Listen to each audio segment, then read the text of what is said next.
नमस्कार, आपके साथ मैं हूं विवेक शर्मा और आप देख रहे हैं उत्तर बंगाल एवं सिक्किम का leading news channel SK live. आज के दिनों के समाचार के प्रस्तुत करता है टीना का घर बनाने का टोटल समाधान, बाजार भाव से हमारे यहाँ किफायती दाम। International furniture, unbeatable price. Visit a royal store today. उत्तर बंगाल में पर्यटन की है प्रचुर संभावनाएं। भाजपा की सरकार बनने के बाद इस इलाके का होगा तेजी से विकास। केंद्रीय पर्यटन और संस्कृति मंत्री प्रहलाद सिंह पटेल ने रायगंज में कही ये बातें। केंद्रीय पर्यटन और सांस्कृतिक मंत्री प्रहलाद सिंह पटेल आज रायगंज पहुंचे थे। इस दौरान उन्होंने पत्रकारों से बातचीत की। उनके साथ रायगंज की सांसद तथा केंद्रीय शिशु और महिला विकास राज्य मंत्री देवश्री चौधरी, उत्तर दिनाजपुर भाजपा के अध्यक्ष विश्वजीत लहरी समेत भाजपा के नेता उपस्थित थे। पत्रकारों के द्वारा यहां पूछने पर कि आगामी विधानसभा चुनाव में भाजपा का पश्चिम बंगाल का चेहरा कौन होगा, इस संबंध में केंद्रीय मंत्री ने कहा कि यह निर्णय पार्टी की केंद्रीय कमेटी करती है और इस संबंध में हुआ कुछ नहीं है, वो बोल नहीं सकते हैं। उन्होंने कहा कि यह तय है कि पश्चिम बंगाल में भाजपा की सरकार आएगी।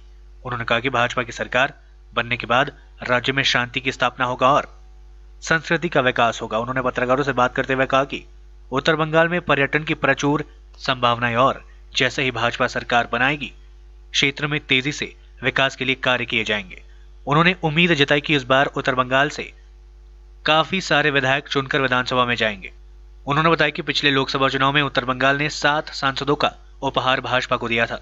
पूरा उत्तर बंगाल हमेशा भाजपा के साथ रहा है और निश्चित तौर पर आगामी विधानसभा चुनाव में भी उत्तर बंगाल की भूमिका महत्वपूर्ण रहेगी। टीएमसी नेता तथा राज्यसभा सांसद दिनेश त्रिवेदी द्वारा इस्तीफा दिए जाने के संबंध में उन्होंने कहा कि तृणमूल कांग्रेस में बोलने की आजादी नहीं है और वह दबाव महसूस कर रहे थे। यही कारण है कि उन्होंने इस्तीफा दे दिया है। केंद्रीय मंत्री ने कहा कि अगर दिनेश त्रिवेदी भाजपा में आना चाहते हैं तो निश्चित तौर पर उनका स्वागत किया जाएगा, क्योंकि वह बहुत ही बेहतरीन अच्छे लोकप्रिय नेता है। यहाँ कोई छोटा और बड़ा कार्यकर्ता नहीं होता। और मैं आखिरी में ये बात जरूर कहूंगा, इस दौर में किसानों के बारे में जरूर कहूंगा। मैं मध्य प्रदेश से आता हूँ। मध्य प्रदेश की सरकार लगातार वर्षों से भारतीय जनता पार्टी चला रही है। हमारे यहाँ किसानों की अगर हम बात करें तो केंद्र सरकार से 6,000 रुपया प्रतिवर्ष किसान के खाते में जाता है, 2-2 हजार रुपये की किस्त के रूप में। और वो संख्या मामूली नहीं है। 77 लाख मध्य प्रदेश में। बंगाल तो उससे बड़ा राज्य है। यहाँ तो किसानों की संख्या और भी ज्यादा होगी। इतने लाखों किसानों को किसान सम्मान निधि से वंचित रखना, मुझे लगता है इससे बड़ा दूसरा अत्याचार नहीं हो सकता। मध्य प्रदेश में तो राज्य सरकार 4,000 रुपये साल और एक्स्ट्रा देती है। आप एक्स्ट्रा ना दो दीदी, लेकिन कम से कम मोदी जी के द्वारा भेजे गए पैसे को उस आम गरीब किसान के पास पहुंचने दो। या शिल्पी जब राज्य में थे उनको कलाकार नहीं माना जाता था। इस बार भारत सरकार ने उनको पेंशन देने का फैसला किया है और पहली किस्त उनके पास में 1 मार्च को पहुंचेगी। मुझे लगता है ये बात उपलब्धि ऐसी है कि जो जिंदगी से परिश्रम कर रहा है उसको अपना अधिकार मिलना चाहिए और इस तानाशाही और आतंक के राज से बंगाल को मुक्ति मिलनी चाहिए। ये विनती करते हुए अपनी बात को समाप्त करते। मुझे लगता है दीदी बता चुकी है, यहाँ पर जमीन के अधिग्रहण का जो संकट है और उसमें देरी हुई है, भारत सरकार की तरफ से कोई देरी नहीं। पर्यटन मंत्री ने सिलीगुड़ी के विकास के लिए कई विकास योजनाओं का किया शुभारंभ। पूर्व नगर निगम बोर्ड को लगाया विकास ठप करने का आरोप। राज्य के पर्यटन मंत्री गौतम देव ने शनिवार को सिलीगुड़ी शहर के सार्वजनिक विकास के लिए छोटी बड़ी कई परियोजनाओं का शुभारंभ किया। शहर के घोष्टपाल मोड़ में आयोजित एक कार्यक्रम के दौरान मंत्री गौतम देव ने आज सिलीगुड़ी के चहुमुखी विकास के लिए छोटी बड़ी कुल 27 परियोजनाओं को हरी झंडी दिखाई। इस अवसर पर एसजीडीए के चेयरमैन विनय कृष्ण बर्मन, वाइस चेयरमैन नानटूपाल समेत अन्य प्रशासनिक अधिकारी व गण्यमान्य व्यक्ति उपस्थित थे। सभा को संबोधित करते हुए मंत्री गौतम देव ने कहा कि इससे पहले सिलीगुड़ी नगर निगम का संचालन कर चुकी वाम मोर्चा एवं कांग्रेस ने सिलीगुड़ी शहर के विकास को पूरी तरह ठप कर दिया था। उन्होंने कहा सिलीगुड़ी उनके लिए काफी अहम है। सिलीगुड़ी उन जैसे लोगों के लिए जन्मस्थल व कर्मस्थल है। उन्होंने कहा पूर्व के नगर निगम बोर्ड बिना किसी ठोस योजना व वैज्ञानिक सोच के शहर को चलाया, जिसका नतीजा है कि शहर का अपेक्षित विकास नहीं हो पाया। उन्होंने कहा सिलीगुड़ी शहर फिलहाल इस द्वंद्व में घूम रहा है कि इससे मुक्ति चाहिए। 27টা কাজ, তার মধ্যে 11টা হচ্ছে ইলেকট্রিক্যাল কাজ আর হলো 16টা হচ্ছে বিভিন্ন বিউটিফিকেশন রাস্তার হয়েছে বা কালভার্টের এটা মিলে মোট 27টা কাজ আজকে শিলান্যাস হলো। তো আমরা আশা করি এই টাকার টোটাল খরচ হচ্ছে 2,07,00,000 টাকা। জনসাধারণের সুবিধার জন্য এই কাজগুলো হচ্ছে। আরও আমরা বেশি করে কাজ করতেছি, আগামী দিনে আরও বেশি করে কাজ করব। আপাতত 1.5 মাসের মধ্যে এই কাজগুলো কমপ্লিট হয়ে যাবে। একটা বিষয় দীর্ঘক্ষণ বিধান রোডে এক সাইড বন্ধ রেখে এই প্রোগ্রাম, যার জন্য বহুত মানুষের হয়রানির শিকার। কী বলবেন বিষয়টা? না, এটা আমরা খুবই দুঃখিত, মানে জায়গাটা আমাদের চুজ করা এখানে ঠিক হয়নি, অন্য জায়গায় করলে ভালো হতো। তবে জনসাধারণের কাছে আমরা একটা ক্ষমা প্রার্থী, কারণ এটা হয়তো যারা ইঞ্জিনিয়ারের দায়িত্ব ছিল তারা ব্যাপারটা বুঝতে পারেন না, তাই বাধ্য হয়ে এখানে যখন মঞ্চ হয়ে তাই করি। कल अलीपुरद्वार में प्रवेश करेगी भाजपा की परिवर्तन यात्रा, शुभेंदु अधिकारी करेंगे सभा को संबोधित। भाजपा की परिवर्तन यात्रा रविवार को अलीपुरद्वार पहुंच रही है। कल सुबह 10 बजे परिवर्तन यात्रा अलीपुरद्वार जिले में प्रवेश करेगी। भाजपा नेता शुभेंदु अधिकारी राहुल सिन्हा भाजपा के शीर्ष नेतृत्व परिवर्तन यात्रा के अवसर पर आयोजित जनसभा को संबोधित करेंगे। जानकारी के अनुसार अलीपुरद्वार जिले के कुमारग्राम विधानसभा के देवेंद्र बाबू चौक से कल सुबह भाजपा की परिवर्तन यात्रा जिला में प्रवेश करेगी। इसके बाद परिवर्तन यात्रा अलीपुरद्वार 1 नंबर ब्लॉक के बाबूरहाट पहुंचेगी। यहां एक जनसभा का आयोजन किया जाएगा। भाजपा नेता शुभेंदु अधिकारी राहुल सिन्हा समेत भाजपा के बड़े स्तर के नेता संबोधित करेंगे। भाजपा की परिवर्तन यात्रा के कल अलीपुरद्वार जिले में प्रवेश करने को लेकर तैयारियां जोरों पर है। मुख्य रूप से कामाख्यागुड़ी व बाबूरहाट में परिवर्तन यात्रा को लेकर काफी उत्साह देखा जा रहा है। भाजपा ने जिला नेतृत्व ने परिवर्तन यात्रा में रिकॉर्ड संख्या में लोगों की भीड़ जुटाने की संभावना जताई है। এই মুহূর্তে চূড়ান্ত পর্যায়ে চলছে আমাদের এটা। আগামীকাল রাহুল সিনহা আসছেন, শুভেন্দু অধিকারী আসছেন, দিলীপ ঘোষের আসবার কথা আছে, শ্যামচাঁদ ঘোষ, নিখিল রঞ্জন দে প্রমুখ নেতৃবৃন্দ এখানে থাকবেন। আমাদের জনসভায় কালকে প্রচুর লোক সমাগম হবে, আপনারা দেখতেই পাবেন, এবং আমাদের জনসভা সফল হবে এটাতে আমরা নিশ্চিত। फेक कॉल से रहे सावधान, बैंक अकाउंट से उड़ा ले गए लाखों रुपए। अक्सर देखा और सुना जाता है कि एक फोन आता है और बैंक अकाउंट से पैसे गुल हो जाते हैं। ऐसी एक घटना सिलीगुड़ी के देशबंधुपाड़ा से सामने आ रही है। एक व्यक्ति को एक कॉल आता है और उस कॉल में उन्हें अपने एटीएम कार्ड एक्सपायर होने की बात कही जाती है। और फिर क्या, उक्त व्यक्ति को उनके बैंक अकाउंट का नंबर मांगा जाता है। वे चुपचाप अपना अकाउंट नंबर दे देते हैं। थोड़ी देर बाद उनके बैंक अकाउंट से 1,10,000 रुपयों की निकासी हो जाती है और तब पता चलता है कि जो फोन कॉल आया था वो तो फर्जी था। इस विषय को लेकर उक्त पीड़ित व्यक्ति ने सिलीगुड़ी साइबर सेल की पुलिस को जानकारी दी है। घटना की जांच की जा रही है। इस घटना के शिकार हुए व्यक्ति की सुनिए आप बीती। ঘটনা, আমি স্কুল থেকে বাড়ি যাওয়ার পরে আমি যখন খেতে বসছি হঠাৎ একটা ফোন আসে, পরিচয় দেয় আমি এনটিএস মোড়ের ব্রাঞ্চ ম্যানেজার বলছি আর কি, আপনার এটিএম কার্ডটা অমুক তারিখেই ল্যাপস হয়ে যাবে, আপনি যদি ইমিডিয়েট এটাকে না করেন তাহলে ইনভ্যালিড হয়ে যাবে, এই কথা আমাকে জানায়। আমি তখন বলি যে আমাকে তো কার্ডটা দেখতে হবে এই তারিখে ল্যাপস হচ্ছে কি না। তখন কার্ডটা দেখে দেখলাম হ্যাঁ হুবাহু একই আর কি। তখন আমি বলি ঠিক আছে আমি ইমিডিয়েট ব্যাংকে চলে আসি। বলে এখন তো ব্যাংক বন্ধ হয়ে গেছে। আমি বললাম ঠিক আছে কালকে ফার্স্ট আওয়ারে চলে আসবো। বললো যে আসতে হবে না, আপনি দুটো বিষয় একটু বলুন আমাকে। সঙ্গে সঙ্গে ওই ডেবিট কার্ডের 16টা ডিজিট জিজ্ঞেস করে, আমি ওইটাই বলি। বলার সঙ্গে সঙ্গে যেহেতু খেতে বসছি, ছেলে মোবাইলটা নিয়ে নিল। ছেলেরও মোবাইলের প্রতি খুব ইন্টারেস্টেড। ও নিয়ে নেওয়ার পরেও ও বাদ বাকিটা করে দিয়েছে। আমি অতটা আর কেয়ার নিইনি। পরে খেয়ে উঠে দেখি যে ওটিপি দিয়ে দিয়েছে এবং কিছু মনে হলো টাকা কিছু এধার ওধার হয়ে যায়। আমি সঙ্গে সঙ্গে ওই বন্ধ করে দিয়ে আমার এক কলিগকে ফোন করি যে কী করা যাবে এই ঘটনা। বললো ইমিডিয়েট ব্যাংকে যোগাযোগ করুন। আমি তারপর ব্যাংকে যোগাযোগ করি। সেখানে তারা আমাকে স্টেটমেন্টটা দেয়। দেখা যাচ্ছে সেখানে একটা হিউজ অ্যামাউন্ট চলে গেছে। তারপর তো আমি সাইবার ক্রাইম এতে থানাতে অভিযোগ জানিয়েছি। এটা 10 তারিখের ঘটনা। টোটাল অ্যাকাউন্ট থেকে গেছে 1,10,100 টাকা। এই ব্যাপারটা তো আমার এই বিষয়ে কোনো ধারণাই নেই।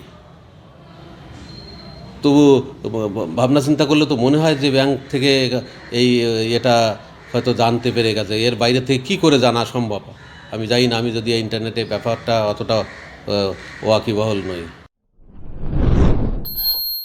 जलपाई मोड़ ट्रैफिक गार्ड की ओर से रोड सुरक्षा माह का आयोजन। चालकों को दी गई ट्रैफिक नियमों की जानकारी। सिलीगुड़ी पुलिस कमिश्नरेट के तत्वाधान में जलपाई मोड़ ट्रैफिक गार्ड की ओर से शनिवार को जलपाई मोड़ स्थित शिवम पैलेस में 32वां रोड सुरक्षा माह का आयोजन किया गया। सिलीगुड़ी मेट्रोपॉलिटन पुलिस एवं सिलीगुड़ी ट्रैफिक गार्ड की ओर से आज कार्यक्रम के दौरान ट्रैफिक नियमों के बारे में वाहन चालकों को विस्तार से जानकारी दी गई। सिलीगुड़ी शहर एवं इसके आसपास के इलाके में सभी सिटी ऑटो चालक, ट्रक चालक, ई रिक्शा चालक समेत अन्य वाहन चालकों को लेकर इस कार्यक्रम का आयोजन किया गया था।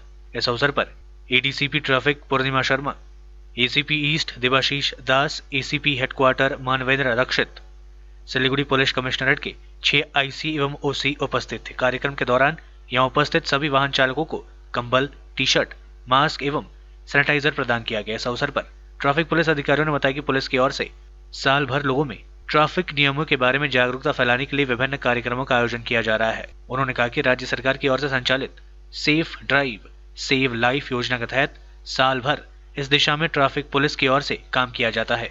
इसके साथ ही उन्होंने लोगों को ट्रैफिक नियमों का पूरी तरह पालन करते हुए सावधानीपूर्वक वाहन चलाने का अनुरोध किया। দেখুন আমরা সবাই এদিকে অনেকজন মাস্ক পরে আছি আজকে, তো তাও এখন তো অনেকটা করোনার ভয় আমাদের থেকে অনেকটা কমে গেছে বলতেও পারবো আমি। কিন্তু মার্চের মাস আপনারা খেয়াল করলে যখন মার্চ মাসে যখন লকডাউনটা সর্বপ্রথম শুরু হয়েছিল সেই সময় যে আমরা যা ভয়ে ছিলাম করোনার, মানে কেউ চাচ্ছিল না কি করোনাতে কারোই মৃত্যু হোক বলে, সবাই হ্যান্ড স্যানিটাইজার ইউজ করা, হাত ধোয়া, মাস্ক পরা, এটা আমরা মানে এত রিলিজিয়াসলি ফলো করছিলাম। কেন কি আমরা মৃত্যু থেকে ভয় পাচ্ছিলাম। আমরা কেউ মোড়ে রাস্তা ক্রস করছি, একটা ছোট্ট ভুলের জন্য আজকে আমরা মৃত্যু হতে পারে, কিন্তু সেই জিনিসটা আজকে আমরা ভয় পাচ্ছি না। কিন্তু করোনার যে ভাইরাসের আমাদের যা ভয় ছিল সেই ভয়টাই এখন আমরা সবাই মানে রোড সেফটি, অ্যাকচুয়ালি এটাকে বলে রোড সেফটি মান্থ যেটা চলছে, ক্যাম্পেইন যেটা চলছে, রোড সেফটি মান্থের কথাই হলো কি আমাদেরকে নিজেকে সেফ করা আর রোড সেফটি যত মেজার্স আছে সেটাকে নেওয়া। তো আজকে একটা ইন্ডিভিজুয়াল যারা টোটো ড্রাইভার আছে, অটো ড্রাইভার আছে, মোটরিস্ট আছে, যারা বাইক চালাচ্ছে, যারা গাড়ি চালাচ্ছে, যারা ড্রাইভার আছে আর যারা পেডেস্ট্রিয়ান আছে, যারা হাঁটছে রাস্তায়, this is an responsibility of each and every individual. সবার আমাদের সবাইকে মিলে রোড সেফটিটা মানতে হবে। এবং অন্যান্য রেসপেক্টেড যারা এখানে উপস্থিত হয়েছেন তারা এবং আমার কলিগস, এই যে এখন প্রতি বছরের না এবারও রোড সেফটি মান্থ যেটা সমস্ত দেশ জুড়ে আমাদের ভারতবর্ষ জুড়ে চলছে, পালিত হচ্ছে, তারই একটা পার্ট হিসেবে আজকের এই অনুষ্ঠান ওসি জলপাই মোড় ট্রাফিক গার্ডের পক্ষ থেকে করা হয়েছে। আপনারা জানেন যে রোড সেফটি ব্যাপারটা খুব ইম্পর্টেন্ট। আমাদের পশ্চিমবঙ্গ সরকার 2016 সালে একটা ক্যাম্পেইন, একটা প্রচার শুরু করেছিল পশ্চিমবঙ্গ সরকারের তরফ থেকে সেফ ড্রাইভ সেভ লাইফ। আপনারা দেখতে পারেন রাস্তাঘাটে সমস্ত জায়গায় পোস্টার, গাড়ির পিছনে স্টিকার থাকে। আমি খুব সহজ করে বলছি, সেফ ড্রাইভ সেভ লাইফ, এই যে ক্যাম্পেইনটা আমাদের পশ্চিমবঙ্গ সরকার থেকে চালু হয়েছিল 2016 সালে 8 জুলাই, এবং সেই ক্যাম্পেইনটাকে আমরা পুলিশের তরফ থেকে এবং আপনাদের সকলের সহযোগিতা আমরা একটা বিশেষ জায়গায় পৌঁছে নিয়ে গিয়েছি। উদ্দেশ্য একটাই, প্রচুর লোকের জীবনকে রক্ষা করা। প্রচুর লোকের জীবন কিভাবে? আপনি গাড়ি চালাচ্ছেন, আপনার যেমন একটা জীবন, যদি একটা দুর্ঘটনা ঘটে যায়, অ্যাক্সিডেন্ট হয়ে যায়, আপনার একটা জীবন যেমন আছে। আপনি যদি কাউকে আঘাত করেন, অ্যাক্সিডেন্ট করেন, কোনো লোক, তার একটা জীবন আছে। लेते छोटा सा ब्रेक, फिर मिलेंगे ब्रेक के बाद। Looking for an opportunity to work in Japan? We have exciting employment opportunities, especially in industries like nursing, caregiver, manufacturing and construction. Advantages of working in Japan: better pay packages, better quality of life, better employee welfare and protection, high professionalism and work ethics, respect and dignity of labor, learning the best technology in the world. That is where we come in at Veda School of Languages, VSL, in association with HNA, Arms Incorporation, Japan. Call us at 9911546021. टीना का घर बनाने का total समाधान बाजार भाव से हमारे यहाँ किफायतीदा घर, दुकान, मकान, गोदाम बनाने के लिए टीना, प्रोफाइल सीट, रंगीन टीना, पाइप, आदि सामान की नई दुकान टीना लगाने के लिए मिस्त्री भी हमारे यहाँ है उपलब्ध। महावीर स्टील, 3rd माइल, वेगा मॉल के सामने, चौधरी कंपाउंड। Contact number 9709970981। क्या आपके कपड़ों का बिजनेस है और आप दुकान में भीड़ भाड़ से बहुत परेशान हैं और सामान लाने का समय नहीं है? तो समझो आपकी टेंशन खत्म। अब डाउनलोड करें A से Z तक ऐप, इंडिया का अपना होलसेल शॉपिंग ऐप। बस डाउनलोड करें और होलसेल में कपड़ों की शॉपिंग करें A से Z तक। रश्मि, तेरे घर का फ्लोर तो काफी चमक रहा है। चमकेगा क्यों नहीं, मैं अपने घर के फ्लोर्स को देती हूँ दीप स्नेमोल की बेहतरीन सफाई, जो फ्लोर मिरर सरफेस चमकाने के साथ बीमारी फैलाने वाले जम्स को भी अंदर से मारे और घर को बनाता है अंदर से क्लीन। अच्छी सफाई के लिए चुने दीप स्नेमोल। Bring hygiene, maintain cleanliness. Our whole team is dedicated to presenting you the best solution. And what about the timeline? We'll be ready with the full presentation in 24 hours. This works. Send me a calendar invite. Sure. See you. See you. खाना order करें? ये करी ना hi-fi वाली बात। Work like you're at office while chilling like you're at home. Office furniture from Royal Oak.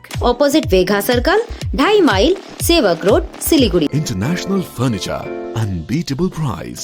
Visit a Royal Oak store today.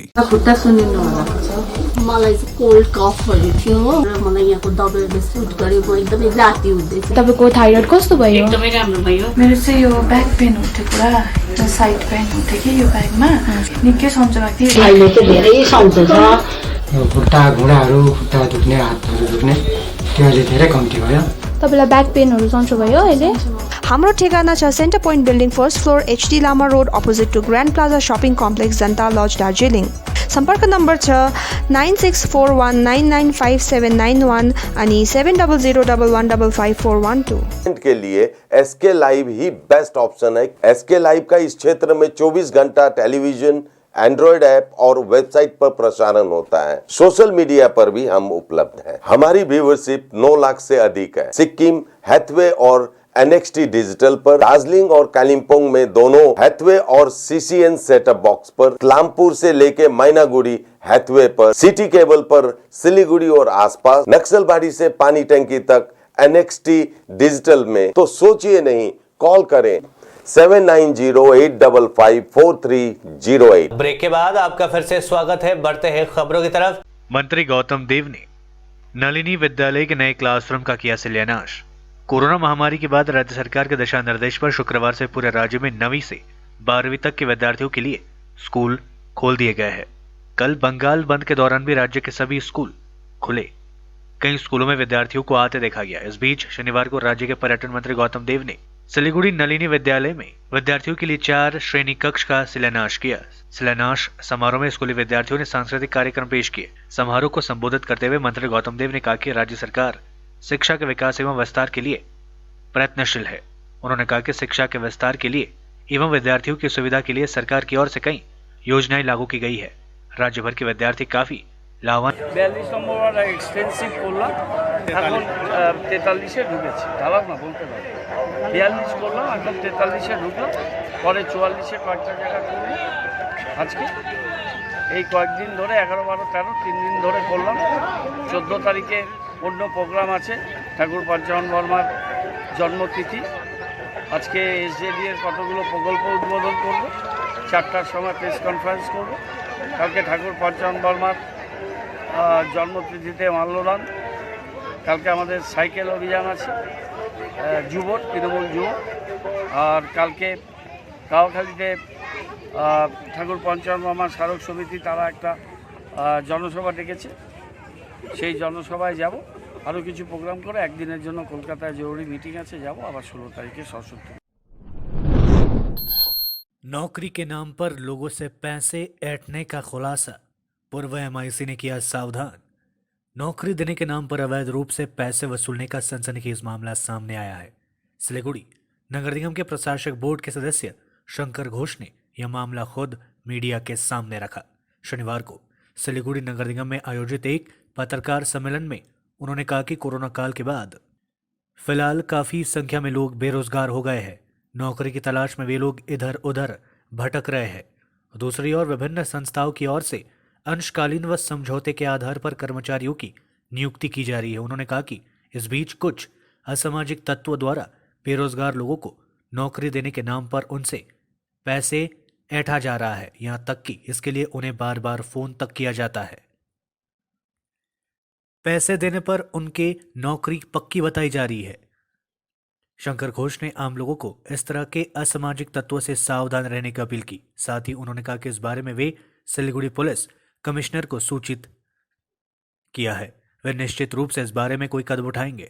এটি সংক্ষিপ্ত বিষয় আমি আপনাদের সামনে তুলে ধরব, তবে কিছুটা বিড়ম্বনাও আর কিছুটা বিব্রতও হলাম যে বেশ কিছু মানুষ আমার কাছে অভিযোগ করেছেন এই সময়কালে শিলিগুড়ি মিউনিসিপ্যাল কর্পোরেশনে যে বিভিন্ন ধরনের কর্মসংস্থানের প্রশ্নে, ধরুন পার্ট টাইমার বা কন্ট্রাকচুয়াল বা বিভিন্ন আমাদের স্বাস্থ্য দপ্তরের বিভিন্ন পরীক্ষা হয়ে থাকে প্রজেক্টের, তো দেখা যাচ্ছে আমি দুদিন ধরে একটা অভিযোগ পাচ্ছি যে কোনো একজন ব্যক্তি বা ব্যক্তিবর্গ তারা বিভিন্ন ক্যান্ডিডেটদেরকে ফোন করছেন, ফোন করে একটি নির্দিষ্ট অ্যাকাউন্ট নাম্বার দিয়ে তারা বলছেন যে টাকা দিলে তাদের চাকরি নাকি সুনিশ্চিত হয়ে যাবে। আমি প্রত্যেকের কাছে অনুরোধ করব যে এই রকম পদ্ধতিতে কোনো ধরনের নিয়োগ প্রক্রিয়া হয় না। স্বাস্থ্য দপ্তরেরও কয়েকদিন আগে একটি ইন্টারভিউ অনুষ্ঠিত হয়েছে, ফলে অনেক মানুষ আছেন যারা ইনোসেন্টলি হয়তো তাদের ফাঁদে পা পড়ে যেতে পারে। তো আমি আপনাদের মাধ্যমে শিলিগুড়ি বা অন্যান্য মানুষ যারা দেখছেন তারা দয়া করে কোনো পরীক্ষার ক্ষেত্রে এই ধরনের অর্থ দিয়ে নিজেরা প্রতারিত হবেন না এবং প্রয়োজনে আপনি আপনার বন্ধুবান্ধবদেরকে জানিয়ে রাখবেন যে কোনো অসাধু চক্র এই ধরনের কাজ করছে, এই চক্রের ফাঁদে পা দেবেন না। আমরা ইতিমধ্যেই আমি কমিশনার সাহেবকে জানিয়েছি, উনি ওনার পরামর্শ মতো এবং আমাদের যে সিনিয়র যারা মেম্বার্স আছে তাদের সাথে কথা বলে আমরা সমস্ত অভিযোগটাকে নথিভুক্ত করানো এবং পুলিশের কাছে আমরা অভিযোগ দায়ের করব যাতে কেউ প্রতারিত না হন এবং আগামী দিনেও যাতে কেউ প্রতারিত না হন তার জন্য আমি আপনাদের মাধ্যমে এইটুকু কথা বলব। অভিযোগ হচ্ছে যে পরীক্ষাগুলো হয় কোনোটা ক্ষেত্রে এসছে যে কোনো একটি নির্দিষ্ট পরীক্ষা ডিপার্টমেন্টের যে প্রজেক্টের সেখানে চাকরি পাইয়ে দেওয়া হবে এই কথাটা বলা হচ্ছে। আর সবথেকে বিশেষ করে যে সমস্ত ক্যান্ডিডেটরা পরীক্ষায় অ্যাপিয়ার করছে কোনো না কোনোভাবে তাদের কাছ থেকে তাদের নাম্বার নিয়ে বা কোনোভাবে হোক। पेट्रोल डीजल के दाम बढ़ने के खिलाफ युवा कांग्रेस ने निकाली रैली, प्रधानमंत्री का पुतला फूका। देश भर में पेट्रोल व डीजल की बढ़ती कीमतों के खिलाफ शनिवार को डाबग्राम फुलबाड़ी विधानसभा युवा कांग्रेस के सदस्यों ने विरोध रैली निकाली। विरोध रैली में काफी संख्या में युवा कांग्रेस समर्थकों ने हिस्सा लिया। रैली शहर के विभिन्न मार्गों की परिक्रमा करते हुए सेवक रोड पहुंची, जहां युवा कांग्रेस कार्यकर्ताओं ने केंद्र सरकार की जन विरोधी नीतियों के खिलाफ जमकर विरोध प्रदर्शन करते हुए प्रधानमंत्री नरेंद्र मोदी का पुतला भी फूका। युवा कांग्रेस नेताओं ने कहा कि पेट्रोल डीजल समेत रसोई गैस के दाम बढ़ने से आम लोग काफी परेशान है। लॉकडाउन के बाद वैसे भी लोगों की आर्थिक स्थिति अच्छी नहीं है। ऐसे में केंद्र सरकार की ओर से डीजल, पेट्रोल, रसोई गैस समेत अन्य आवश्यक चीजों के दाम बढ़ाने से उनकी परेशानी और बढ़ गई है। उन्होंने तत्काल केंद्र सरकार से पेट्रोल, डीजल व रसोई गैस के कीमतों पर लगाम लगाने की मांग की। ऐसा नहीं होने पर भविष्य में युवा कांग्रेस की ओर से इसके खिलाफ जोरदार आंदोलन की चेतावनी भी दी। बेरोजगार युवाओं को रोजगार देने की मांग को लेकर AIDWIO ने चलाया सामूहिक हस्ताक्षर अभियान।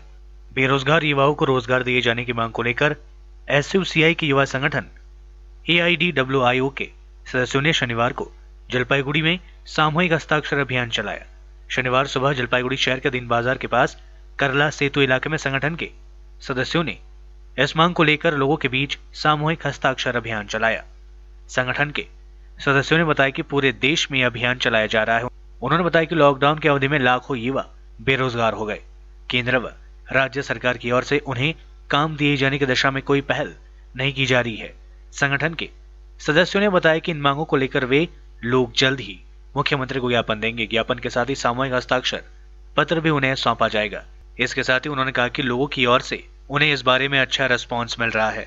लोग उन्हें इस आंदोलन के लिए आर्थिक मदद भी कर रहे हैं। যুব সংগঠন all India democratic youth organisation AIDUI এর পক্ষ থেকে সমস্ত বেকারের কাজের দাবিতে আমরা গণস্বাক্ষর সংগ্রহ অভিযানে নেমেছি। গোটা দেশব্যাপী এই কর্মসূচি চলছে। বিশেষ করে লকডাউন পিরিয়ডে যে লক্ষ লক্ষ কর্মরত যুবকরা কর্মচ্যুত হয়ে গেল এবং দীর্ঘদিন থেকে কি রাজ্য সরকার কি কেন্দ্রীয় সরকার কোথাও কোনো রিক্রুটমেন্ট হচ্ছে না। আমরা চাই অবিলম্বে যোগ্যতা অনুযায়ী শিক্ষিত বেকারদের কাজের ব্যবস্থা সরকার করুক, কেন্দ্র এবং রাজ্য সরকার। এই দাবিতে আমাদের লাগাতার লড়াই চলছে, আন্দোলন চলছে। সেই উদ্দেশ্যেই আমরা গণস্বাক্ষর সংগ্রহ অভিযানে নেমেছি। আমরা আগামী দিনে মাননীয় মুখ্যমন্ত্রীর কাছে আমরা দাবিপত্র পেশ করব। সেই দাবিপত্রে আমাদের गणस्वाक्षर संग्रह। पुलिस ने 2 शवों को किया बरामद, एक की नहीं हुई शिनाख्त। अलीपुरद्वार जिले के कामा के गुड़ी आउटपोस्ट के पुलिस ने शनिवार सुबह अज्ञात व्यक्ति का शव बरामद किया। घटना के प्रकाश में आने के बाद पूरे इलाके में सनसनी मच गई।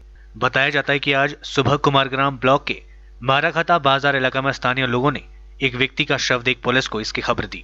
पुलिस मौके पर पहुंचकर शव को अपने कब्जे में लेकर पोस्टमार्टम के लिए उसे अलीपुरद्वार जिला अस्पताल भेज दिया।